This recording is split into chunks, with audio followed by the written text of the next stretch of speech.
topics and opinions expressed in the following show are solely those of the host and their guests and not those of W4CY Radio, its employees, or affiliates.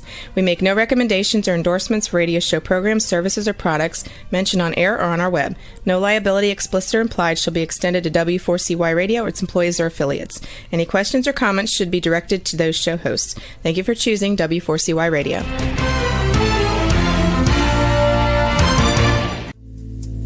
Welcome to Powerful Business Strategies, where you will find out that everything you have ever learned about growing your business is wrong. Finally, a show where you'll learn the right way to grow your business by learning business and financial strategies that your competition isn't doing. And now, here is your host, President of Next Step CFO, Michael Barbarita. And joining Michael for today's show as an executive moderator is Chucky Obio.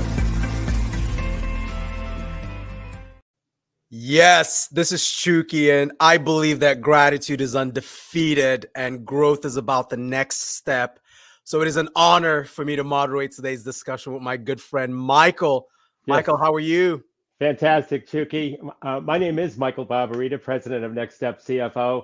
And Next Step CFO is a fractional CFO and strategic implementation firm. And our vision is to ensure overwhelmed business owners achieve the time freedom and consistent profits to build a legacy and a life they desire. Our mission is simple. It's dedicated to guiding small business owners to leveraging their time, exploding their profits, and building a meaningful legacy. You know, this show, Powerful Business Strategies, in our book of the same name, is a step toward accomplishing that vision and mission. And so with that, I would like to hand it back to my co-author and moderator for the show, Chucky Obio. Michael, thank you. Look, I'm really energized by today's episode titled Create More Profit and Cash Flow with Inventory.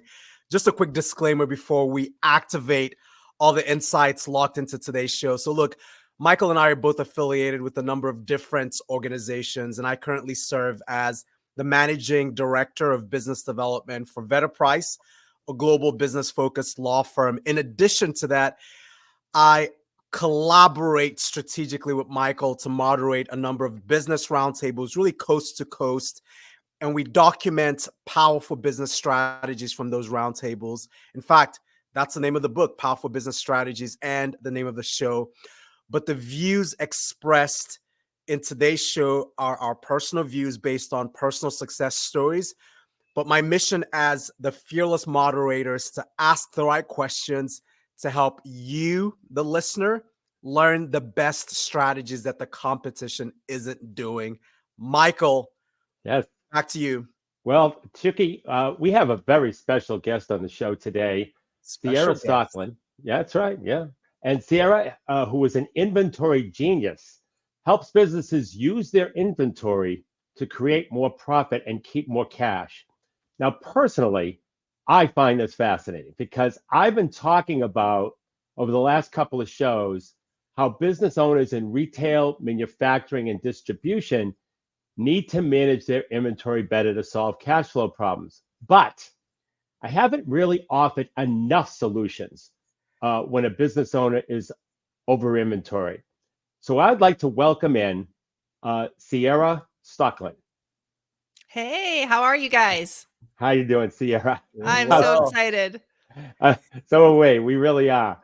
I just want to thank you for coming today. It's really a pleasure. It's really a pleasure having you. Could you tell us a little history that you have with inventory and small business?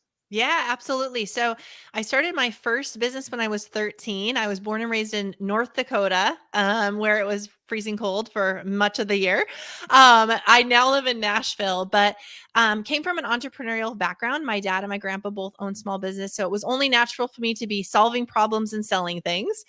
So I built that first business for about a decade, got married, had a couple little ones, and decided I was going to get out of the nonprofit space, which is where my first business lived, and get into retail. So I launched my first retail store in 2006. I had never worked a day of retail in my life, but I thought, you know what, I can buy and sell stuff. This is easy. So I opened a high-end maternity baby store. 6 months later, I opened a second concept right next door. This was a designer outlet. I had the opportunity to buy and sell truckloads of off-price and overstock inventory. Again, before the 2008 recession, so things were flowing easy. There was a lot of waste when it came to inventory. And I thought I can figure out a way how to sell that. So I launched my second concept, ended up merging those two concepts into a high-end designer outlet store. So think TJ Maxx in a small boutique environment. Built that and franchised it in 2010. We had multiple locations around the country. Things were going well from the outside looking in. Everyone thought I was doing amazing. I had a 7-figure business. I had multiple locations, corner office, warehouse, all the things. But it all came crashing down. And that's another story for another day as to why on the franchise side of things, it didn't work. But through that, we lost everything, including our home. And I was left sitting on the couch thinking, what was this all for? I have invested time, energy, sweat, blood, tears, my home, right? My family savings. And now I have nothing. And I had this opportunity to either sit and wallow in that and to blame others, or to say, what part of that did I have a part in, right? What part of that was because of the choices I made?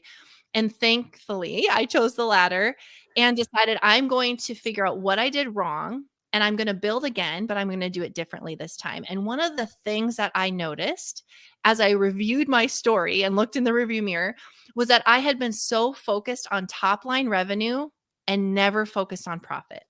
So I was building and marching towards $1 million business, multiple locations, sales. But I had never thought about what it was doing to the bottom line. Like, what was I keeping? And I had worked for a dozen years in that business, never taking a consistent paycheck, always paying everyone else. And so I decided I'm going to do it differently this next time. I built and launched, grew, and sold a business within 18 months. It was profitable from day one. And through that, started to work on the Inventory Genius framework so that I could help other entrepreneurs avoid those very costly mistakes I made. Excellent.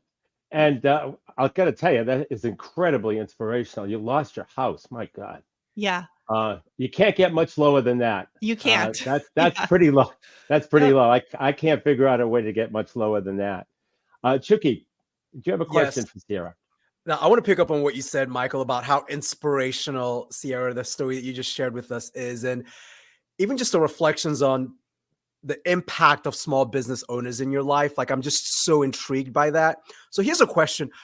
Why are you so passionate about helping product-based businesses use their inventory to create more profit?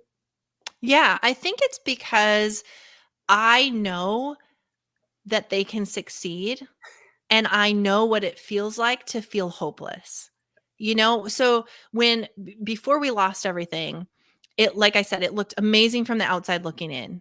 Like, I was invited to the White House. I was on the Small Business Council of the U.S. Chamber of Commerce. Like, I was speaking, doing all these things, looked very successful, but I felt like a fraud because I knew how much debt I had. I felt so stuck. I really hated my brand at that point, and I felt like I couldn't get out.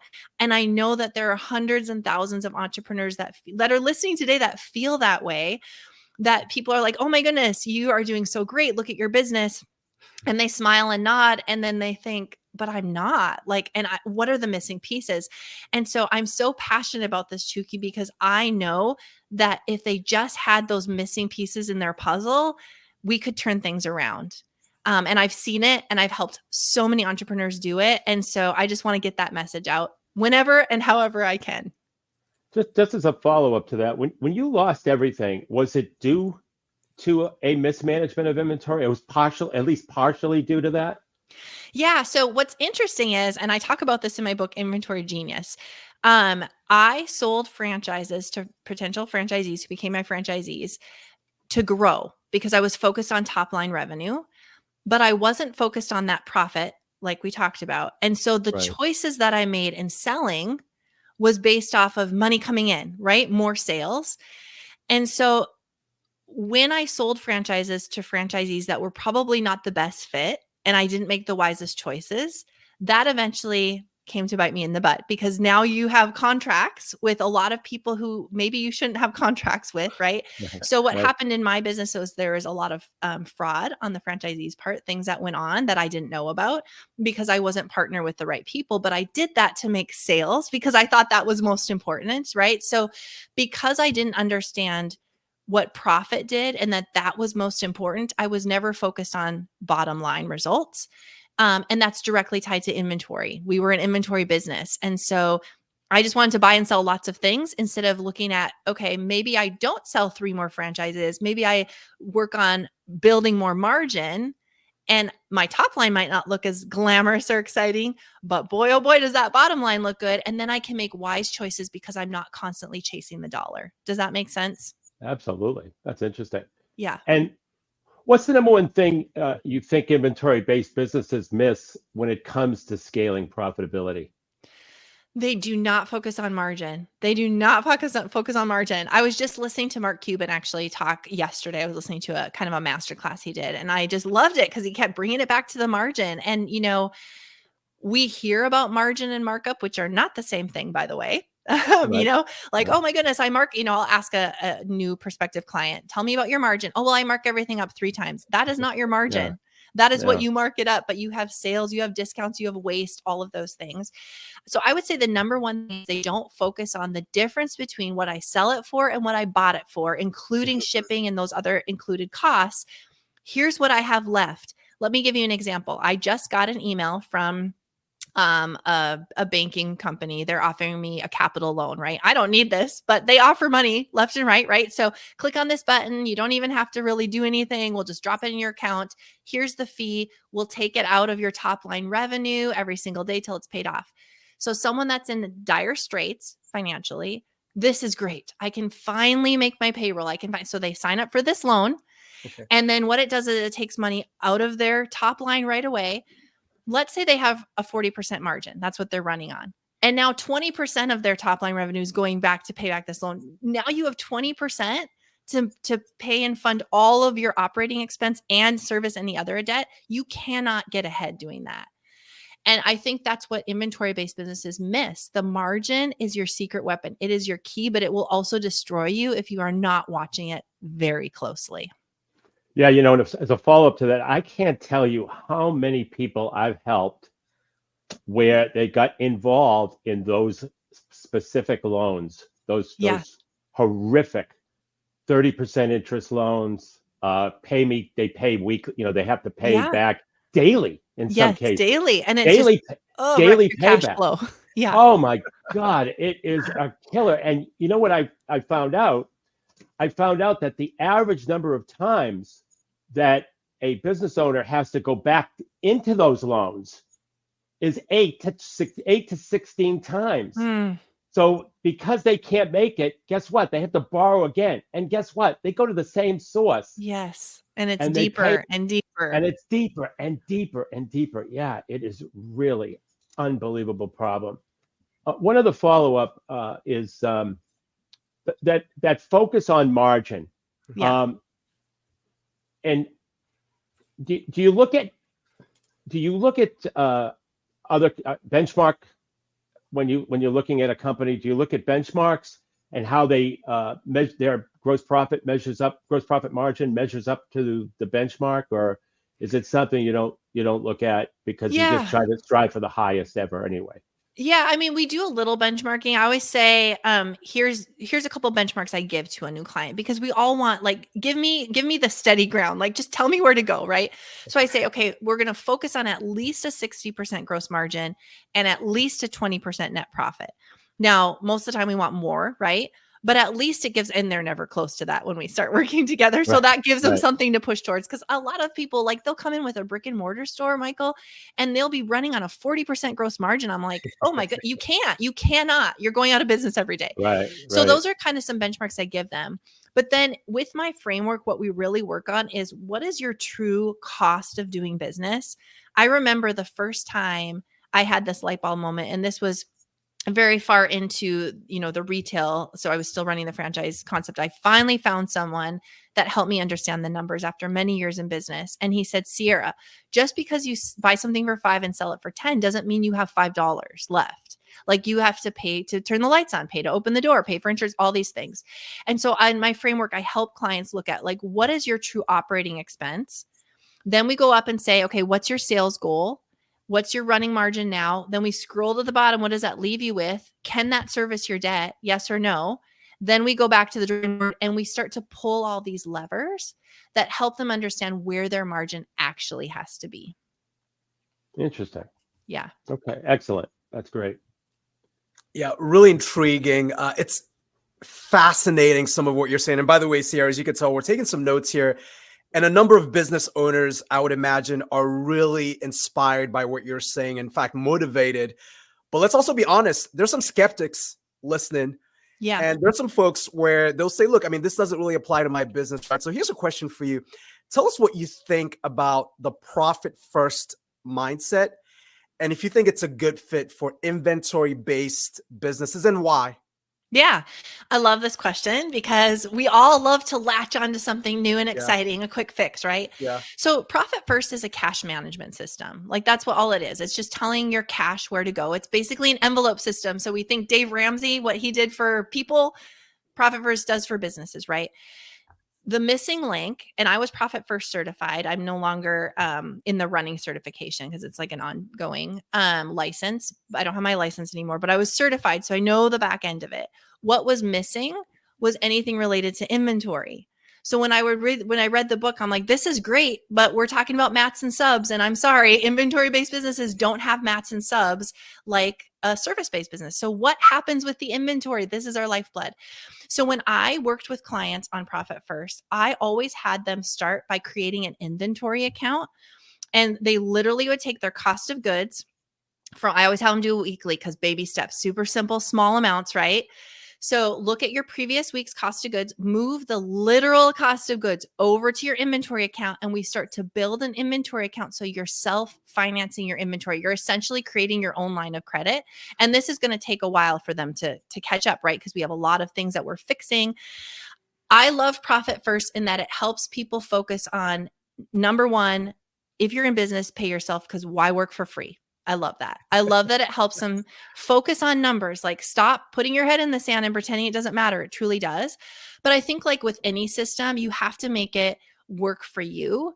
And you can't get so gung-ho about following the letter of the law that you don't make things practical. So with my clients, I always said, let's make it practical. Like, let's be smart. What's most important? Let's save for a rainy day. Let's make sure you pay your taxes, and let's make sure you have money for inventory. And then sure, we can open up 25 other accounts if you feel like it. But right now you're not doing any of that. So let's start small and let's be smart about it. You know, as a follow-up to that, when you get a new client, Ciara, and they're not on Profit First, do you put them on Profit First to start off with, and then follow that program? Yeah. So we kind of do a hybrid of that. Like, the first thing we always do is work on their budget. You know, I don't know about you, but I'm guessing a lot of your clients come to you. They're like, I've never done a budget. Budgets are scary. Right. Don't tell me what to do with my money. You know, so we start with a budget, because a budget just tells you like what you can afford, and it shows you where the leaking is happening. So we just start with a budget, and then we'll typically start with an inventory account. So we start to save, money, so they have money for inventory. And then I love to have them set up that sales tech account. So using some of those Profit First methods and setting up some of those, sometimes people come to me and they say, I love Profit First. I've read it. I want to start with it right away. Great. Let's set up the accounts. Let's do it. Sometime the other week I did a consult and I asked her, do you know anything? She's like, I've never heard of that. What is that? You know? And it's just a savings. It's a way to save and to focus on the right thing. So it really depends on the client. I think with anything, you can't go, it's like training or wanting to lose weight, right? You can't go from I eat out all the time to like, I'm never going to eat out and I'm only going to buy organic fruits and vegetables. Like, you won't stick with it. So the same thing with our money. Like, what's one thing we can do today that you feel like is manageable and that you can keep doing week after week? And then let's layer in something else. Let's layer in something else until a year from now, you're like, whoa, look at me. I am disciplined with my money. Yes, you are. Right.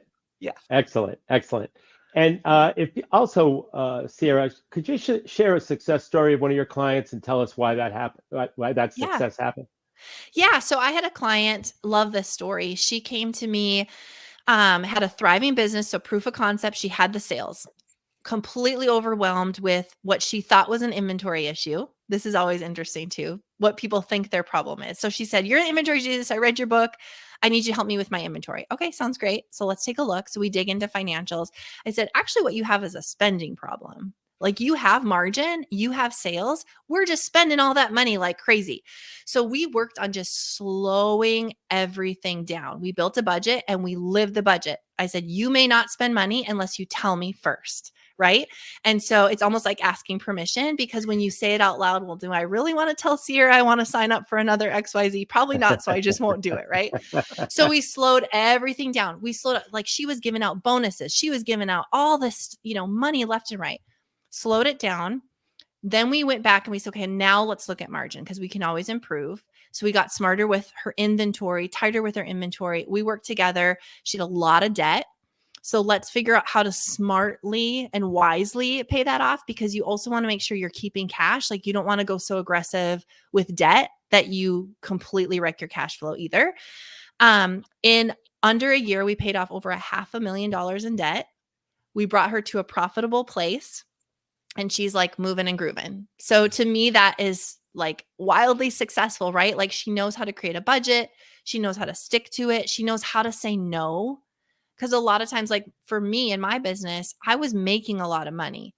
And I give the illustration in my book. If you give a mouse a cookie, you give a mouse a cookie, then he needs milk. If you give him milk, then he needs this. That was me. Like, well, now I have this, so I need a forklift. Well, if I have a forklift, I need a driver. If I need to have a driver, I need someone to manage the driver. And before you know it, you're spending so much and you're making it. So it hides a lot of mistakes. So just teaching people how to read what their dollars and cents are doing has helped my clients tremendously. Excellent. So back to Profit First for a second. Yeah. So you actually set up a bank account that's just set for inventory. Am I hearing that correctly? Correct. Okay. And then you'll take the percentage of inventory to sales and fund that account accordingly when dollars come in? Yeah. Is that how that works? Yeah. And it really shows them so we couple that with teaching them how to run an open to buy. So a buying budget, because if you use those two tools, it's like bumpers on the bowling alley, so now the ball can't go too far, that you can't overspend because I don't have any money in my account, so I can't spend it. Right. And I'm not going to go too far the other direction, because an open to buy is going to show them, here's what I have on hand. This is so funny. So I'll have clients say, okay, in my open to buy, you have to put in what you're starting with today. Well, do I need to include the stuff in the back room that I'm going to be bringing out again? And of course you do. It's inventory you own. And if you don't want to include that in the number that you own, because when you include that, it limits what you can buy, then you need to sell it. Right. So you don't get to just not include it and buy more stuff. So setting up that Profit First, like inventory account, gives them, and it also gives people permission, because we do have clients sometimes that are too cautious about spending money too. Yeah. That's not as often, right? But like, hey, you've got $5,000 in your inventory account. It's okay to make that purchase. Like it's okay to spend that money. So it helps on both sides of things. And Ciara, what happens when one of your clients buys some dogs, with some bad inventory that doesn't turn? How do you make suggestions to that particular scenario? Yeah. So I am very much of the school, turn and burn. And burn that inventory. Like it doesn't age well. The more you touch it, the more it costs. People don't think about that. Every time you move it from this rack to this rack, this shelf to this shelf, pack and unpack, it costing you money. And that cost of goods is adding up. I do not like, 10% off and then 20, like just sell it. Just like 50% off, 75% off. Yeah. Get the cash, whatever that is, out of it and turn it into money again. So as long as the cash is hanging on a hanger in a shirt or it's sitting in a box, it's not doing anything for you. So whatever we can get out of it, we turn it and burn it. Now, people get very nervous, right? They're emotionally attached to their inventory. It's like, oh my goodness, I spent, right. But it's neither here nor there. It's not doing you any good. So let's get rid of it. Let's move on and let's be smarter and wiser the next time we invest that dollar. Right. I am in your camp on that. I absolutely Yeah. in your camp.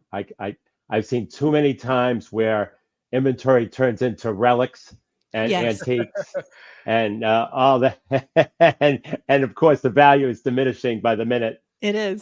versus what they think potentially appreciating. Or if I can only sell it for 10% off, I'll get my money back in 15.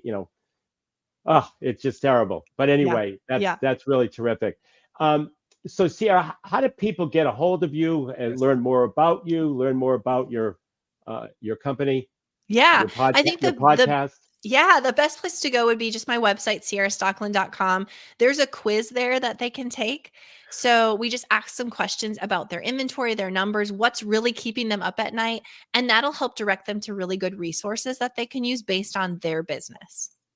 Fantastic. Well, Ciara, I want to thank Chucky. Do you have any more questions for Ciara? I should have asked. No, I don't. No, this is Okay, really well done. Yeah, thanks, right. Ciara. Thank you. Ciara, I just want to thank you. It's been terrific. You're a wealth of knowledge. Thank you so much for coming. Yeah, thanks for having me on. And to everyone listening, I just want to encourage you to focus on what matters. And I believe every mess can be fixed and every problem can be solved. Excellent. Thank you so much. That's wonderful. Thanks, Ciara.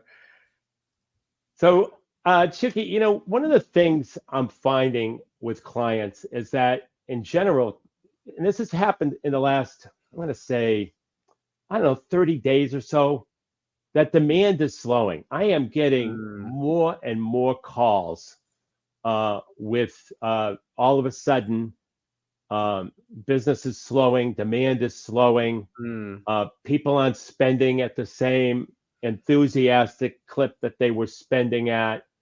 The dollars, the average sales per transaction is down.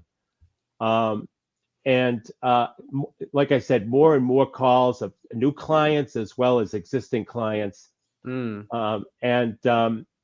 So, and as a result, we business owners are truly in uncertain times. So Yeah.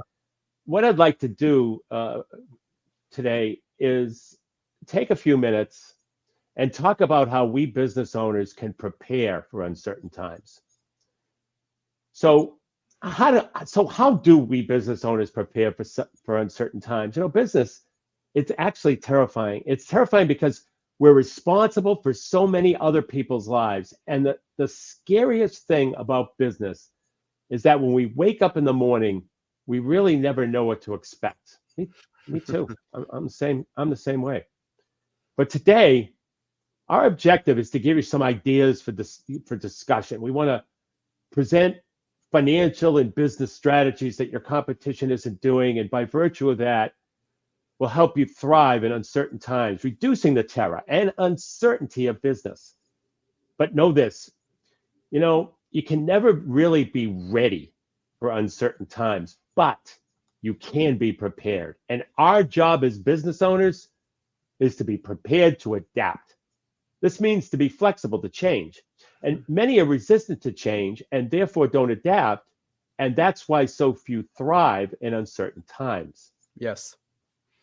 And Chucky, business is always changing, and this is true now more than ever. And that's why you and I will keep writing additional additions to our book and get feedback. And just a short time ago in 2022, interest rates were low and many industries were having record years. 2023 was tougher, but it was still pretty decent. But in 24, with interest rates staying high, credit card delinquencies rising, personal savings in decline, for many, this year has been very uncertain, and it's been really, for a lot of small business owners, has been off. And as a fractional CFO and profit growth strategist, I see this uncertainty every single day. So I get asked, why are some companies winning while others are struggling? What are the winning companies doing differently, and how can I win in these uncertain times? Because no matter how bad the times are, there's always companies that are thriving and winning. So let me answer those questions. The first thing winning business owners do is they have a laser focus on their number one goal. not their number one business goal. That's for later on, but the number one goal for themselves and their families. And this is not only their why, but this is their motivation to adapt and to be flexible to change. Great CEOs always start by understanding their personal goals and motivations. What's really important to you and your family? I don't know about you, but it's important to me that my business serves me, not the other way around. I don't want to feel like a slave to my business. And we must start by setting our personal goals first and then moving to our business goals. Now, with respect to our business goals, net profit goals first, then revenue goals. Revenue goals without net profit goals are useless. And that's what Ciara was talking about, right? Exactly. You focus on the profit. Yeah. You want more take-home pay? You need more profit. You want to pay down debt? You need more profit. You need to hire a manager? You need more profit. This is exactly what Ciara was talking about. Absolutely. In fact, Michael, we're getting a stream of comments and questions. So let's maybe take a minute or two to just address those. So specific to personal goals, like what are some examples through the decades, your work with business owners? What are some examples of good personal goal statements? Yeah, I think a lot of business owners want more time freedom and consistent profits when they're not there. So more it's time freedom, okay, because they want the time freedom to spend more time with their families. Correct. Spend more time with their children. Go to their children's soccer games, basketball games, baseball games. So time freedom comes up a lot, but also consistent profits when they're not there. They want to break away from their business. They want their business to work for them instead of them working for their business. And there's several ways to do this. Several. I'll take discipline. I'll take commitment. But very doable. Yeah, very helpful perspective. Yeah, thanks, Michael, on that. No problem. So with respect to our business goals, which is the second thing, it's, as I mentioned, net profit goals first. And this was exactly what Ciara was talking about just 5 minutes ago. So it fits very well. Next, winning business owners in uncertain times have a visionary mindset. It's so easy to get sucked into the doom and gloom of uncertain times. When I was getting those phone calls from those from the new clients and from the existing clients, they're all sucked into the doom and gloom. It's easy to go into negativity and scarcity mode. Don't do that. I mean, the world is changing, but the world isn't ending. We need to adapt, not shut down. And so I ask everybody to avoid scarcity-based decisions and make visionary decisions. Think about the impact of the decisions next quarter, next year, 5 years from now. Make decisions that will serve you well in the long run. And what's fascinating is that when we think about the vision of our companies and we make decisions based on the long term, it's amazing how it inspires us. Because what it does is it allows us to think back to the reason why we started our business in the first place.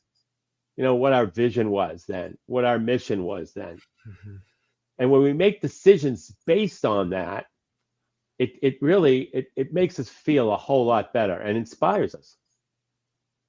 Now, the next part, I'm going to come into the numbers now. So I want to prepare everyone. Absolutely. And while folks get prepared to digest the numbers that Michael is getting ready to share with us, right? And, Michael's going to take us to a strategic CFO level, right, Michael? So that's right.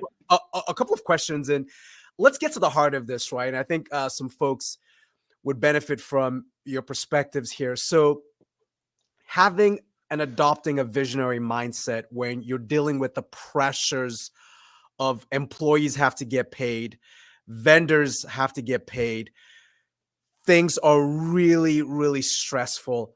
How does a business owner keep that longer term visionary mindset when they've got a lot of short-term heartache and headache? Chucky, it's not easy, but it takes a certain mental toughness to be able to get through those difficult times, and to understand, in accounting, there's a concept called going concern. Okay. And a business is always to be assumed to be a going concern. No matter how difficult things are, your business is a going concern. And so, you need to focus certainly on, you got fires. I get that. You gotta handle those. You gotta put those fires out. And some of the concepts that we've been talking about in previous shows, where you can see, listen to the previous shows at powerfulbusinessstrategies.com, actually address how to deal with those difficult situations and how to prevent them. So when we talk about, and we dedicated an entire show to solving cash flow problems, which is what you just described. And so there are strategies that you can do, and once you start to work through that a little bit, you'll gain a lot more confidence, and the vision will come back. That vision will come back. So what I'd like to stress is that you go back and listen to the cash flow problem podcast, and that will help tremendously to deal with all those cash flow issues, no matter how bad they are. I mean, Michael, just based on some of the comments that are streaming in, folks are really resonating with that, particularly your ability to link the confidence with the vision. That's quite inspirational, right? So as the confidence grows, the vision becomes a little bit more solidified. So yeah, Michael, Right. Really good stuff. So look, I think folks are ready to take on some of these excruciating All right. numbers, Michael. Let's talk All right. numbers. But by the way, I am very sympathetic to people in those situations, and that's why we're here, though. We help people in those situations. Absolutely. So as I mentioned, this next part, it's a little numerical, and it might freak out some people. And one of the reasons why it might freak out people is because a lot of people aren't doing it. We've taken over 150 business owners to an individual business assessment. And in that assessment, we have 3 basic financial questions. And 80% of these business owners did not know the answers. See, winning business owners make the right decisions in uncertain times because they make decisions based on the numbers. Now, if you really listen to Ciara earlier, she was talking about that exact same thing. She gets people more acquainted with the numbers. She lets the numbers and the data drive decisions, not emotion. And so that is really critical, because when times are good, you'll get by. Oh God, everybody got by in 2022.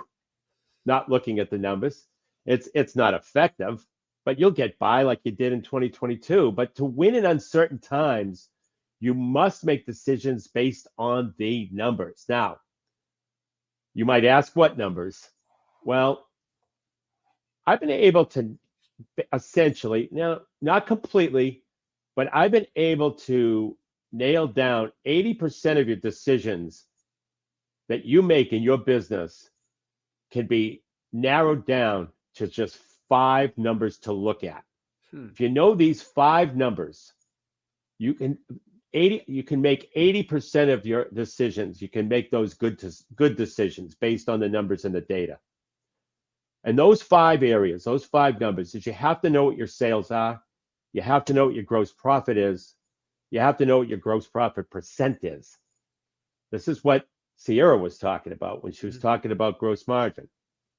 Net profit, you have to know that, and your current cash balance. So it's, once again, these vital 5 numbers you must know: sales, gross profit percent, net profit, and your current cash balance. This will drive winning decisions. Next, winning business owners understand what their financial statements are telling them. The 3 key financial statements are the P&L, balance sheet, and cash flow statement. When I'm in a room of small business owners and I ask how many people look at their P&L at least once a month, less than half the room raises their hand. When I ask how many people look at their balance sheet once a month, less than 10% raise their hand. And when I ask how many people look at their cash flow statement once a month, I might get one person to raise their hand. Imagine. Cash flow, the lifeblood of a business, stuff that Ciara was talking about also, being totally neglected. Well, the good news is you don't have to know how to read financial statements, but you do need to understand the story behind them and how those financials will guide you to the best decisions. And if you need help understanding your financial statements, go get that. The next thing winning business owners have in uncertain times is a business and cash flow forecast. And we dedicated a whole show to this. And why is that? Because the business and cash flow forecast helps you understand the outcome and ramifications of your decisions before you make them. I mean, for example, how many of you have ever been surprised by income taxes? Well, if you had a business and cash flow forecast, you'll never be surprised by tax liabilities again, because you'll always know what your projected net profit looks like. And CEOs of the best companies are never surprised by taxes or anything else for that matter, because they have a business and cash flow forecast. Bottom line is this: if you want to thrive in uncertain times, the number one tool of winning business owners is the business and cash flow forecast. Next, winning business owners in uncertain times need the right business strategies. Did you know that 95% of business strategies used today are identical to your competitors and they don't work?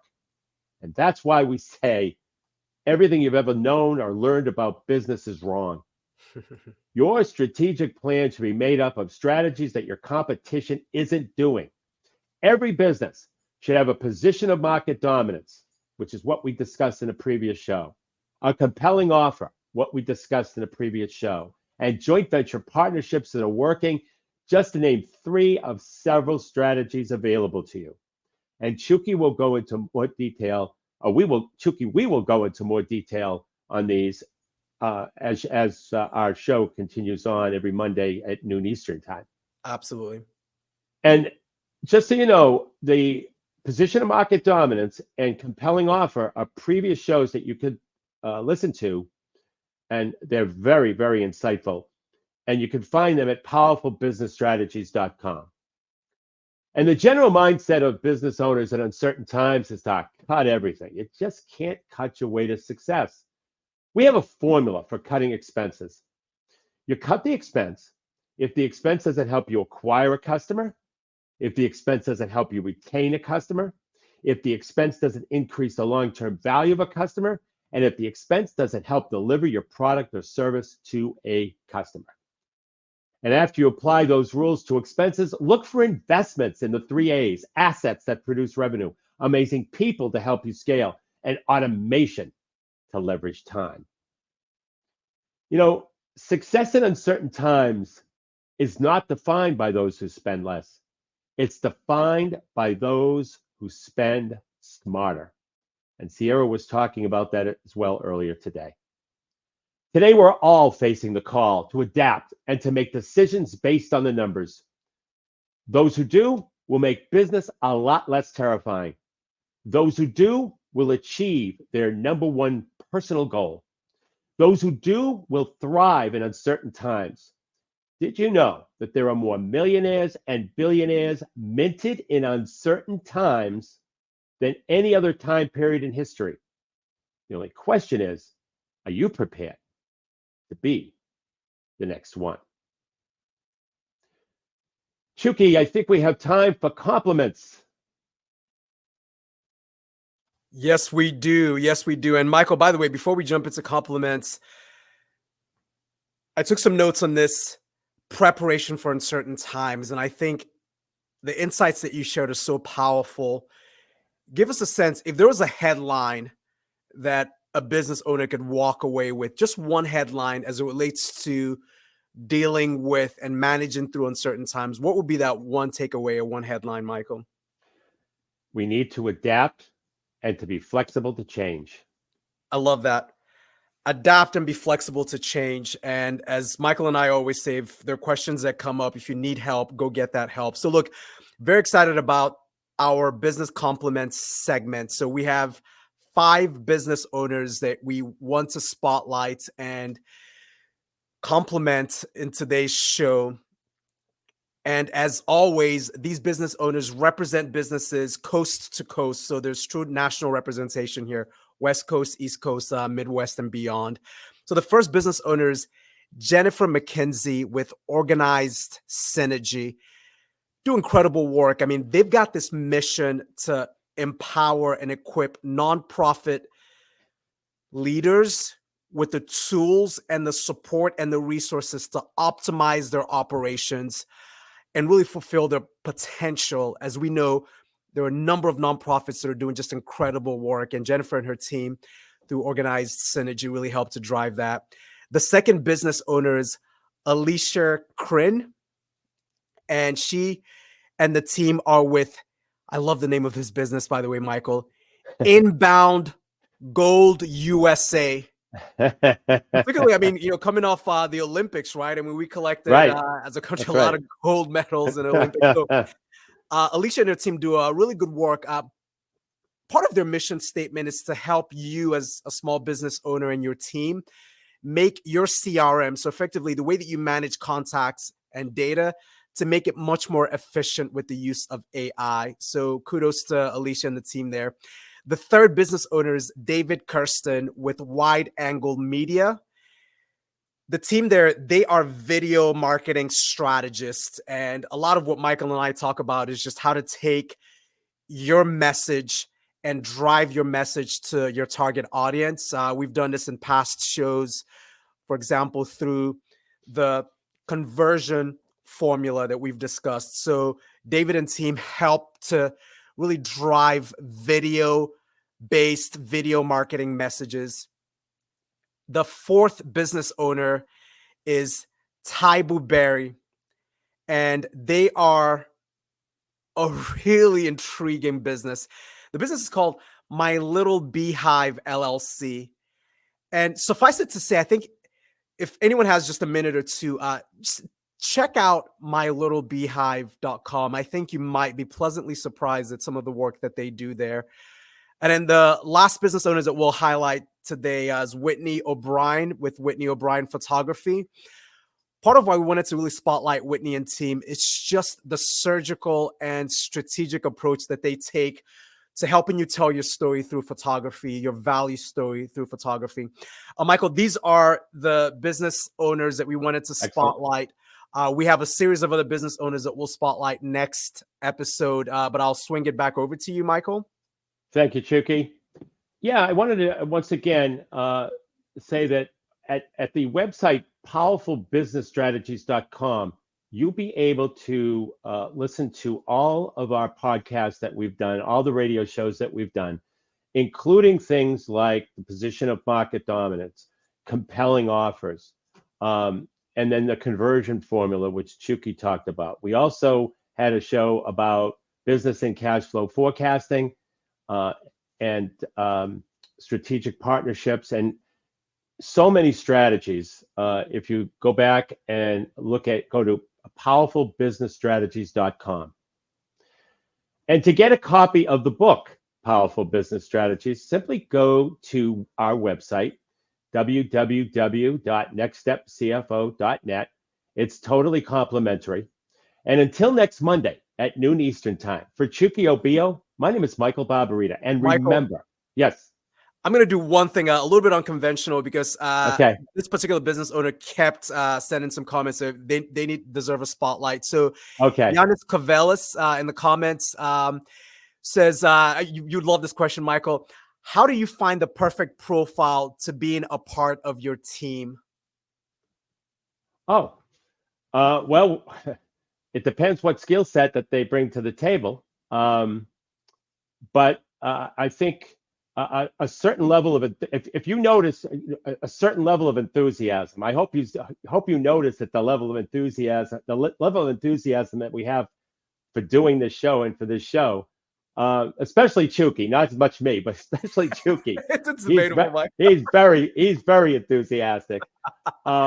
So yes, we look for enthusiasm. We obviously look for knowledge in the areas that your skill set lies, and we're always looking. So if you know, my email address is yourcfo, YOUR CFO @nextstepcfo.net. Be happy to, if you send a resume, happy to review it. It'll be my pleasure. Great, Michael. Thank you. So to get a copy of the book, Powerful Business Strategies, simply go to our website, www.nextstepcfo.net. It's totally complimentary. And until next Monday at noon Eastern Time, for Chucky Obio, I'm Michael Barbarita. And remember, don't keep doing what your competition is doing. You have been listening to Powerful Business Strategies, finding out that everything you ever learned about growing your business is wrong. Tune in next week and every week at noon Eastern Time on W4CY Radio with your host, Michael Barbarita of Next Step CFO and moderator Chucky Obio.